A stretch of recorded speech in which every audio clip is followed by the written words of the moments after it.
Witness. That's right. It's time to talk about Malazan Book of the Fallen. I have been reading this series for about the last year, roughly speaking, and I am finally done. Last night I spent 5 hours reading The Crippled God, burning through the last part of the book to get here and give you my thoughts. And I have thoughts for sure. Great series, one of the best, earns its reputation. Let's dive into it. But first, a little self promotion.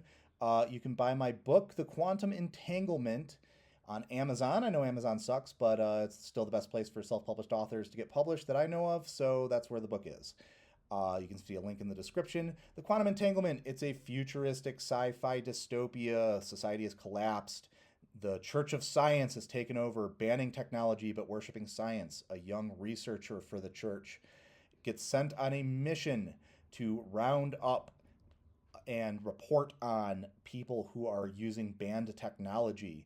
But the researcher secretly loves technology and is a fan of it. And so this mission pits his comfort and class and safety against his ideals. Really fun book. I kind of think of it as like Game of Thrones meets 1984, set in the far future, thousands of years from now. Really fun. You should check it out. It is down in the description. All right, let's talk about Malazan Book of the Fallen. I loved this series. I think it is dense and complicated and ambitious and far reaching and just all of the things. I think it is the most ambitious series that has ever been written. I really do. Is it my favorite series of all time? No, and we'll talk about some of the things that held me back from putting it at the very top of my all-time series list. But it is absolutely worth reading if you're into epic, complicated, high high fantasy. So the structure of this video, I'm going to do kind of an overall spoiler-free review to start. Talk about the strengths and the weaknesses and some of the things I like just generally about the series, some of the things I didn't like as much about the series. And then I'm going to do a book-by-book review. Very light spoilers for the most part, but still spoilers, so don't watch that part if you haven't read the series already. And just kind of give my general thoughts, my book ranking, what my overall impression of each book was, and kind of go book by book through the series. Make sense? Okay, let's dive into it. So what are the strengths of the series? The immediate obvious strength is the complexity. It is the most complex fantasy series I've read, and based on just general internet reactions that I've read about Malazan, I think it's the most complex series most people have read. There's so much depth and complexity and vision and ambition buried in this series, both on the page and off the page. Like the stuff that doesn't make it into the pages, but that is clearly gearing up the whole system, is even more impressive in some ways than what's on the page. Like it's so clear there's so much going on beyond what is covered in these 10 giant chunky books. He doesn't hold your hand. Erickson does not hold your hand through these books. They are very, very, very dense.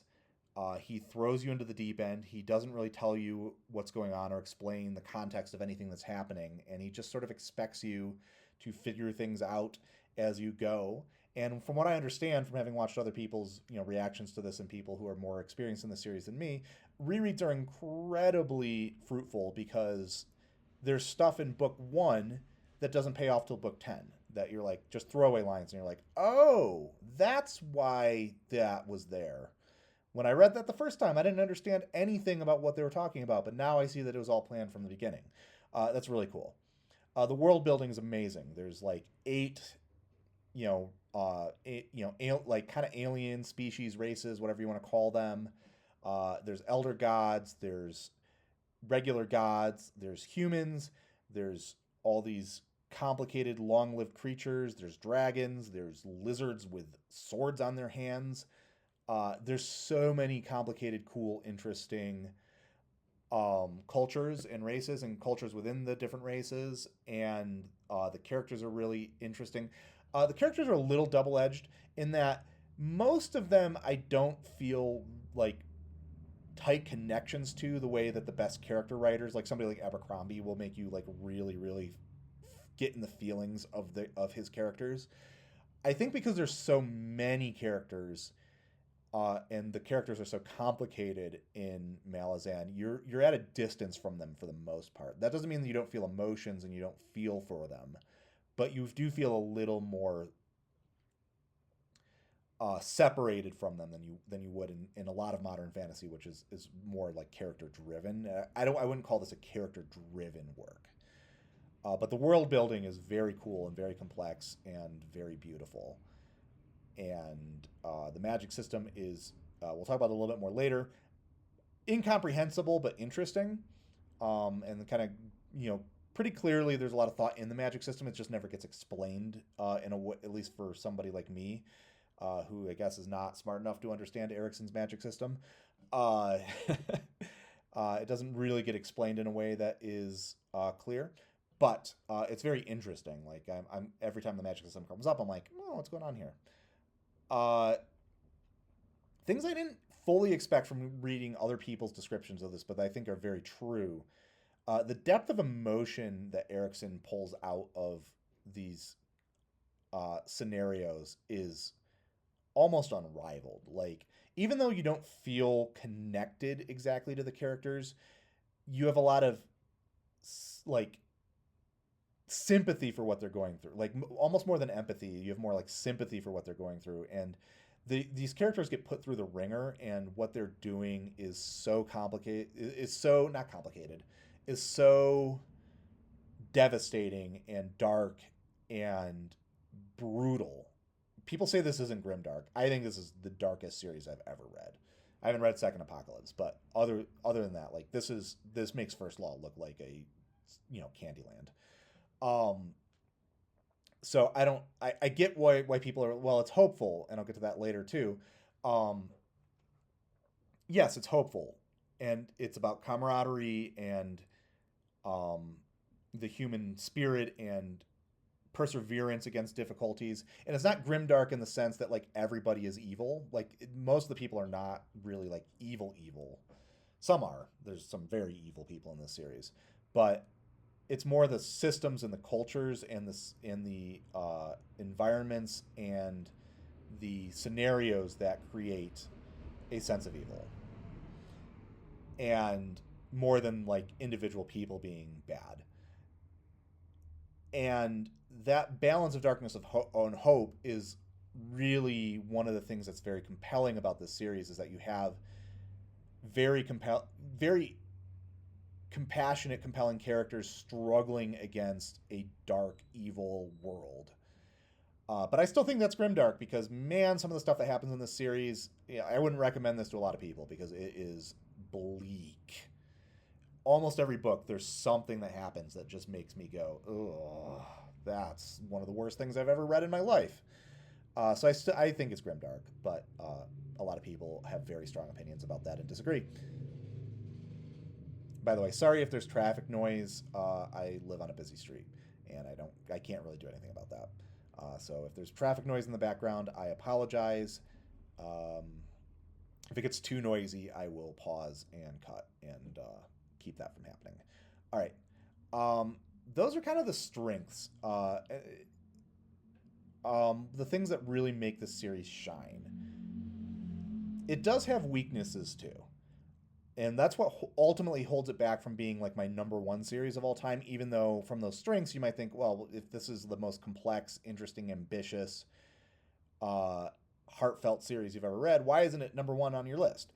And we'll talk about where it finally lands on my overall series rankings towards the end of the video, or towards the end of the spoiler-free thoughts, I guess.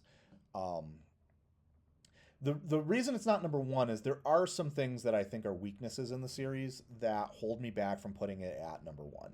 And it would be unfair to not talk about those as well as the strengths. So let me talk about some of the things that I think kept this from being my favorite. Some of these are double edged. Like some of these are very similar to the strengths, but it's that there are elements of this series that are both strengths and weaknesses that make it what it is, and that I wouldn't change, but also hold it back slightly from some other series. So first, I just want to say, like, at times there are pacing problems, especially at the beginnings of books, because it jumps around so much, and because every book is sort of starting from a new starting point. There's a lot of times in the first half of books where I'm like, I don't know where this is going. I can't really tell what's going on. I'm trying to keep my head above water and I'm struggling to get through this section of the book. And that experience of reading it uh, holds it back a little bit from other books where it's just a page turner from one page to the next. Part of what drives that is the cast of characters, especially in the last half of the series, is overwhelming. I think the final book has something like 140 point of view characters. It's wild. The first book is like 30. And 30 is a lot. 30 is more than anybody would recommend a writer to put in a book. But it's managed, like you can follow 30 people and sort of know what's going on. 140, by the time you get 140 point of views, there's parts of the books where I'm just like, I don't know who this person is.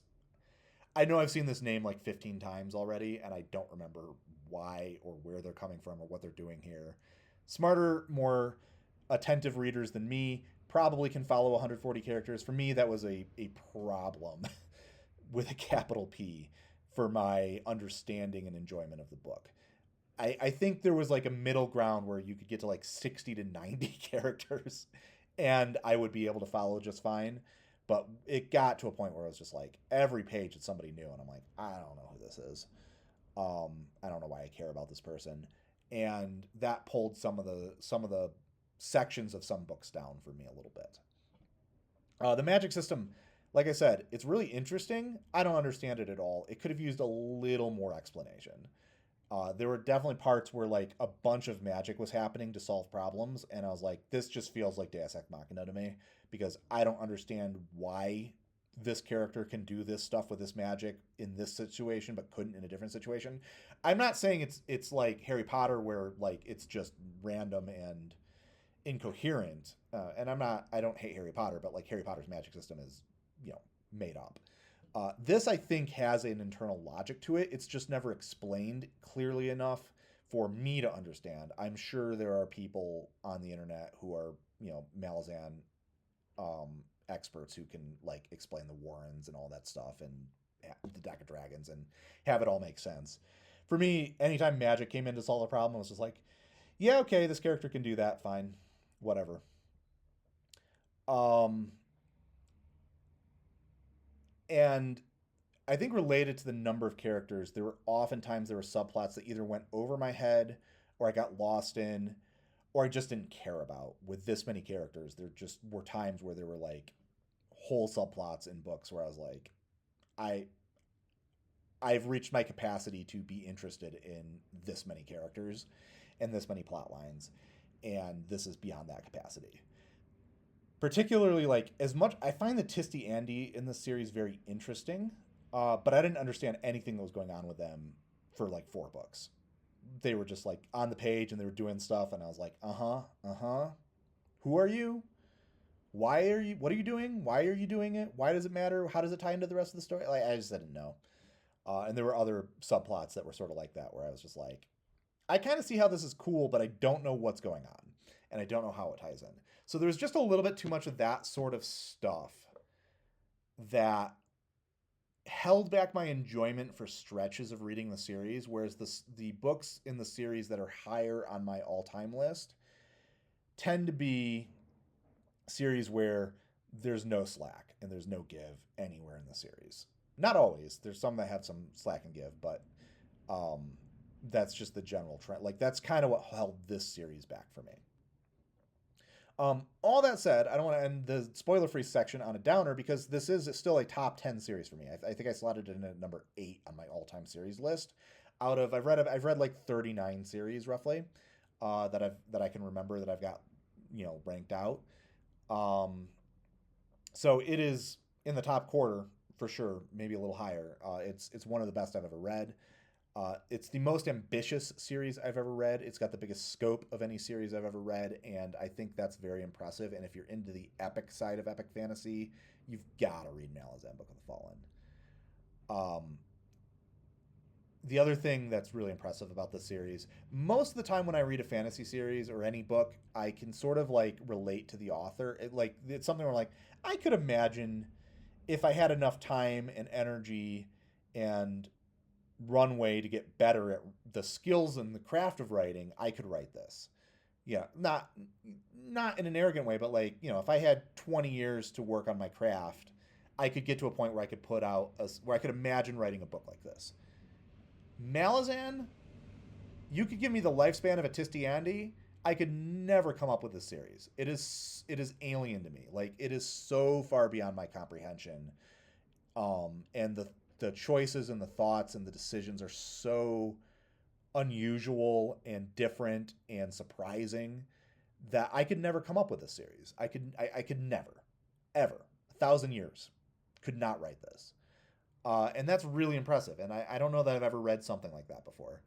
And I think if you're into reading for seeing the world through a different lens and a different interpretation and a different viewpoint and learning empathy for others, and empathy in the sense of like learning how to think and feel like somebody different than you, you've got to read Malazan, because I can't imagine there's many people in the world whose brains work like Steven Erickson's brain works. It's just completely different from anything else I've ever encountered in media and fiction.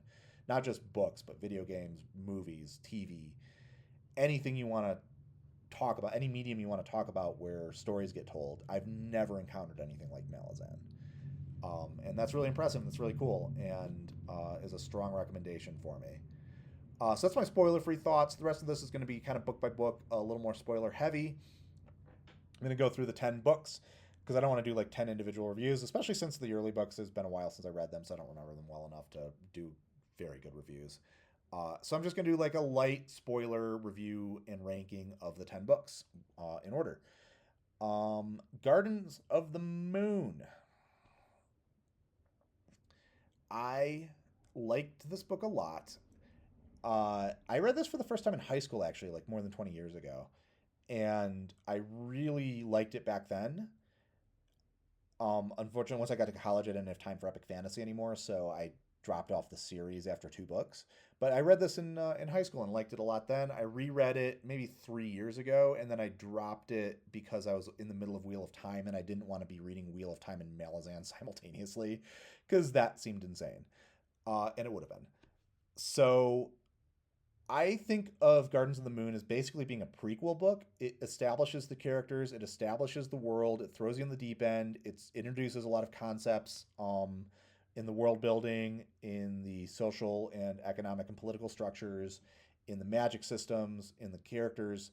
But it's all very disconnected from much of the rest of the series. Like it kind of just throws you in and gives you a taste and kind of a self-contained little story. Little by Malazan standards. It's a very complicated high fantasy by any other standard. But I think because it's sort of prologue-y, it holds it back in my overall rankings. I have this at number 8 out of the 10 Malazan books. But it does give you some instant classic heroes and villains and characters, like iconic characters that will carry over in parts of the series. The Bridge Burners and Animander Rake in particular are great introductions to this world. So that's the first book. The second book is Deadhouse Gates. Also read this in high school. I remember when I was in high school, the Chain of Dogs section absolutely wrecked me. I'd never read anything like that before. I still have never really read anything like the Chain of Dogs. The Chain of Dogs is incredible writing.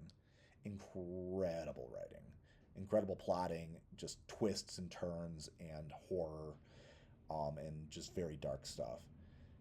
On rereading it last year when I picked the series back up, the other arc that really grabbed me was Felison's arc. She's kind of polarizing, I've noticed, in Malazan communities.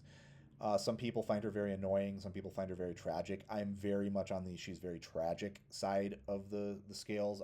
I really liked, especially in this book, her journey, because it was like she was very frustrating at times, but in a very relatable way where you're like, you went through a lot, and I understand why what you went through has turned you into this sort of person today.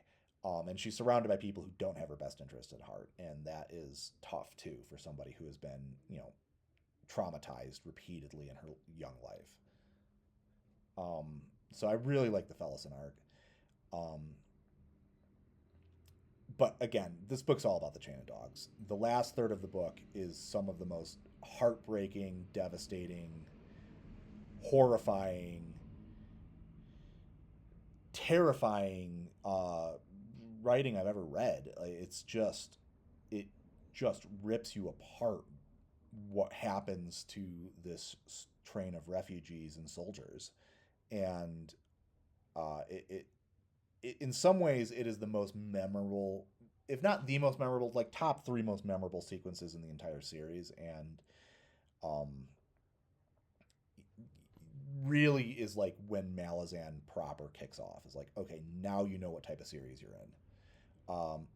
It says something that overall this is only my number 5 book in the series because it is etched into my soul based on that, just the Chain of Dogs alone. And I think it's what holds it back from being like a top 2 or 3 book is that the other subplots are a little disconnected thematically and plot wise from the heart of the book, which is the Chain of Dogs, and kind of jumping around. It creates that effect of like, I'd like to read about the other storyline now. Why am I reading about this side story that doesn't really tie into it?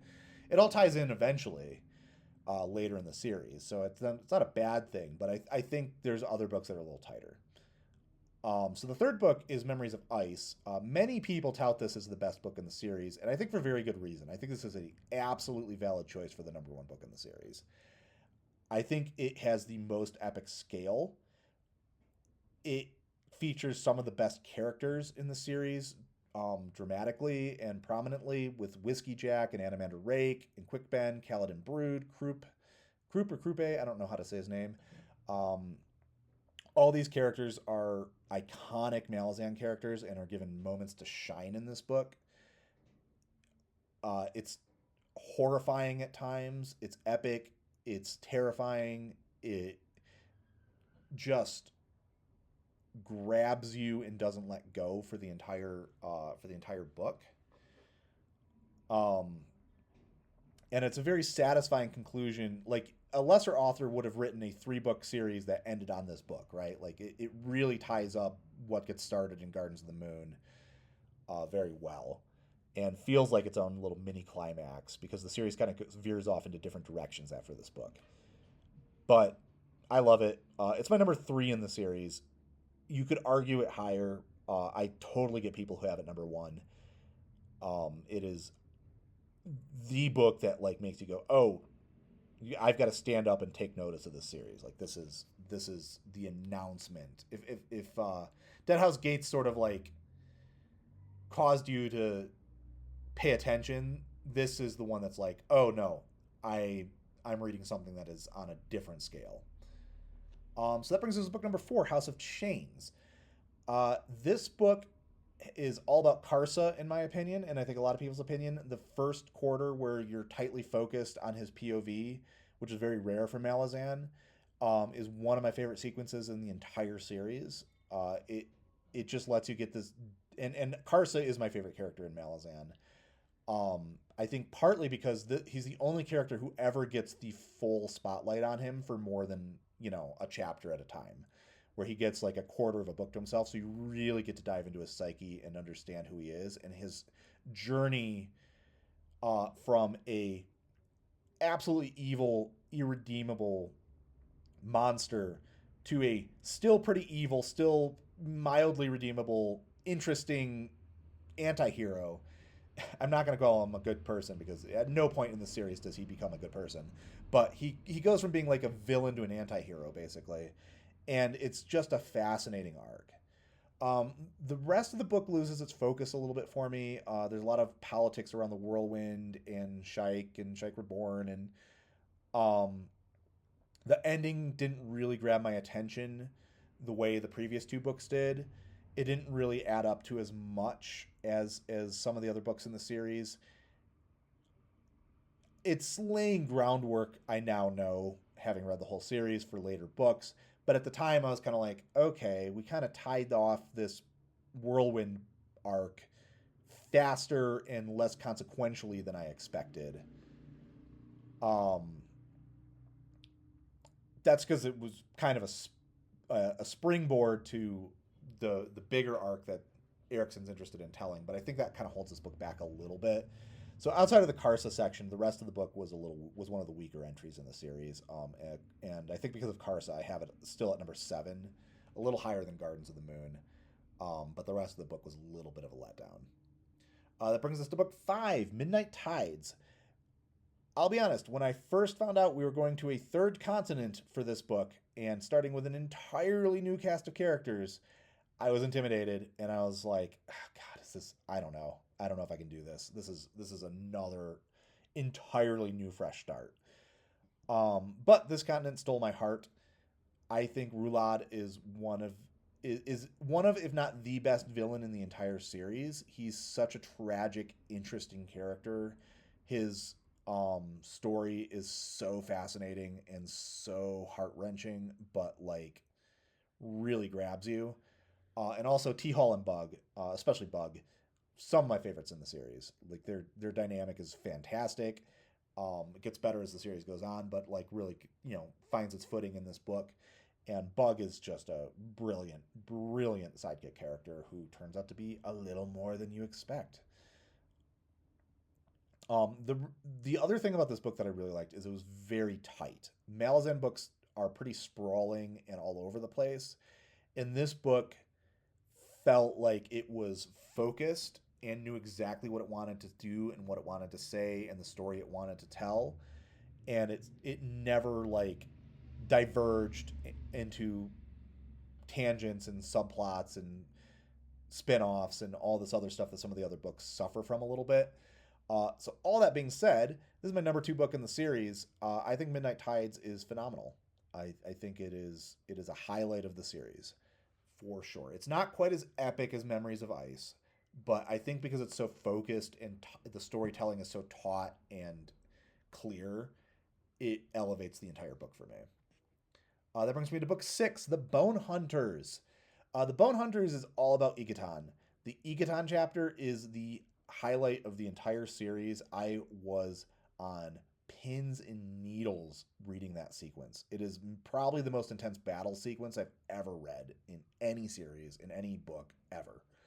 I was enthralled by the Iketan chapter. This book's very important for the series because it really lays the groundwork for the second half. It goes from, the first half of the series jumps around from continent to continent, plot to plot, world building to world building. Bone Hunters is where it's like, no, this is what the series is about, and this is where we're going to be going for the next 5 books with a couple detours. The Malaz City sequence is also fantastic. Just everything for the back half of the series gets set up in this book. The action sequences are probably the best in the series in this book, and it's my number 4 book in the series. Only because it's a little more meandering, and there's more stretches of the book where I'm a little tuned out relative to Memories of Ice and Midnight Tides, which I have a little higher than this one, but it's a really strong entry in the series. All right, that brings us to number 7, Reaper's Gale. This is the book that I think loses the thread a little bit. It's the first book in the series that I would say doesn't work. It's not bad, but it is definitely one of the weakest books in the series. And I think the big problem I had with this book is there are so many plot threads that are so disconnected and so unclear why they are here. Particularly the Red Mask plot. I still don't know what Red Mask was about. like why we spent so much time with that plot thread. Um, this is where the number of characters starts to spiral from sprawling to overwhelming, and I think it is the one of the overwhelming ones that handles the large cast the clumsiest. Um, that being said, there's some really good sequences, especially towards the end. Um, I really liked the final third of the book, where some of those sprawling plot threads start to weave together. But overall, I found this book challenging and kind of a chore to get through, and a little disjointed, and I was kind of exhausted at the end of it. In a way that I didn't really feel. I mean, I felt exhausted at the end of every Malazan book, but this was the first one where I was like, ugh, I don't know. I'm not excited to pick up the next book after reading this. And I've noticed watching like booktube reviews, several booktubers seem to have fallen off the series around this point, and that doesn't surprise me. Um, which is too bad because there's still good stuff coming, but um, it's my number 9 book of the series. It just doesn't quite work as well as the first 7 or the first 6 books. The number 8 book is Toll the Hounds. I like this book a lot. It doesn't quite reach the heights of the best books in the series, but I really liked going back to Darujistan, which was kind of where we all kicked everything off. And it was nice getting essentially closure to that plot line. Closure to many of my favorite surviving characters. I love the Bridge Burners. I love Animander Rake. I love Croup. Croup took a while. Like the first couple books with Croup, I was like, I don't know about this guy, but by this time, I was really kind of appreciating what the levity he added to the overall experience. Some people say the first half of this book meanders and is slow. It is, but it is in a way that I like because it's very slice of lifey, which is different from other Malazan books. A little more urban fantasy, and I like that experience. Um, the ending's an absolutely wild ride where just like one thing after another happens, and it gets very tragic and sad, and very big scoped. Um, Overall, a solid entry. I have it at number 6 overall in the series. It's not as good as the real standout books in the series, but I like it. That brings us to Dust of Dreams. This is the book out of the 10 that I struggled with.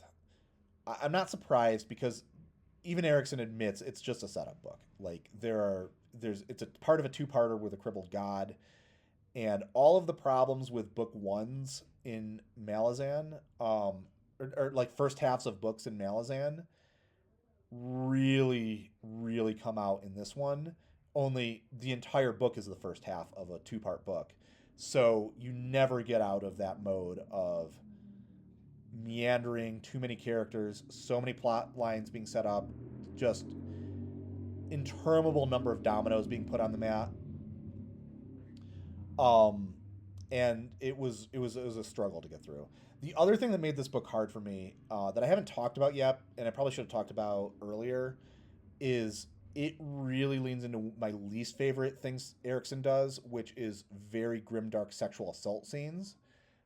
Reaper's Gale had problems with this too, and this had some scenes and some sequences that like I just almost didn't want to read. They were so nasty and dark and horrifying, um, and they didn't really serve a purpose. Like it just felt like grimdark for the sake of grimdark in a way that I didn't really like.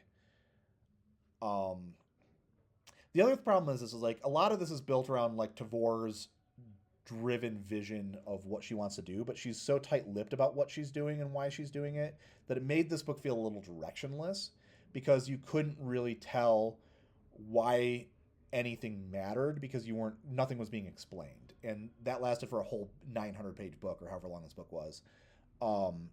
And I wanted a little more breadcrumbs of like, why are we here? What are we doing? What is this? We're setting something up. I can tell we're setting something up, but I don't know what we're setting up because only Tavor knows, and Tavor isn't telling anybody else in the book. So this is my least favorite book in the series. I it set up book 10, which we'll get to. You'll probably notice which number I haven't listed yet. And it does a very good job of setting up book 10, but it's a lot of setup. Also, apologies. There's a restaurant next to me that plays music a lot, and I hear the music coming in the background, so I hope that that's not distracting. Again, this apartment is not well set up for recording, unfortunately. So that brings us to The Crippled God, book 10, the one I finished last night. Total whiplash, because if Dust of Dreams is my least favorite book in the series, Crippled God, as you've probably figured out, is my favorite book in the series. It is so good. The first half has some of the first half problems. It's a little meandering. There's too many characters. The stakes aren't clear yet. But then the second half hits, and this book transcends. The last third of the book is just one brilliant set piece after another. It is devastating. It is gripping. It's page turning. It pays off everything it sets up for 10 books. Well, not everything, but like it pays off a lot of what it sets up for 10 books. And there's the tragedies and battles and triumphs and defeats of the last third of this book just overwhelmed me with pathos. And despair at times before it, like I thought we were heading for the title is Malazan Book of the Fallen. I didn't know if anybody was going to get out of this book. And then it had a surprisingly uplifting and hopeful ending, which kind of, landed. I think because it got so dark for so long leading into that landing, it really, when they turned the page and got through all of the challenges, it made me feel a lot of feelings. This book reminded me of Memory of Light from Wheel of Time, which is another book that pays off an extremely long series with a just wild climactic series of battles. Not surprisingly, I have both these books next to each other in my all-time favorite books list. They're both in my top 15. I love this book. It delivers on almost every theme, every idea, every philosophy, every concept the series grapples with. It doesn't tie off every plot thread. The epilogues feel a little bit like Erickson's like, oh yeah, I forgot about that character. I need to give them a scene in this book and have a moment of closure. Because there's characters who haven't shown up in 2 books who are all of a sudden in the epilogue, you're like, oh, and this guy, and this guy, and this guy. I'm also sad that my favorite character in the series, Karsa, never really gets his plotline paid off. I think that is one of the weakest points of this book, is that I think a lot of people's favorite character is Karsa, and he kind of gets lost. He does some stuff in this book, but it doesn't pay off his arc at all. But at the end of the day, none of that really matters, because the final stand of the Bone Hunters, the epic arc of Tavor, the concluding arc of Fiddler, all of the shenanigans on the side, it's all so good, so perfectly executed, so flawless in its design. I just love it. So like I said, overall I rank Malazan as my number 8 series of all time. I think it's the most ambitious, wild in scope series I've ever read. The only thing holding it back is that at times its eyes are a little bigger than its stomach, and the scope and ambition get in its own way a little bit. But it's absolutely worth the ride. I highly recommend this series to anybody who likes epic fantasy and wants to be challenged. If you want a cozy, if you want a a nice little young adult cozy fantasy or adult cozy fantasy, this is not the series for you. But if you like epic, if you like sprawling, if you like messy, if you like ambitious, this is the series and the one that you should read. That is my review of Malazan Book of the Fallen. If you like this video, hit like and subscribe, and buy my book. Thanks, everybody. Catch you next time.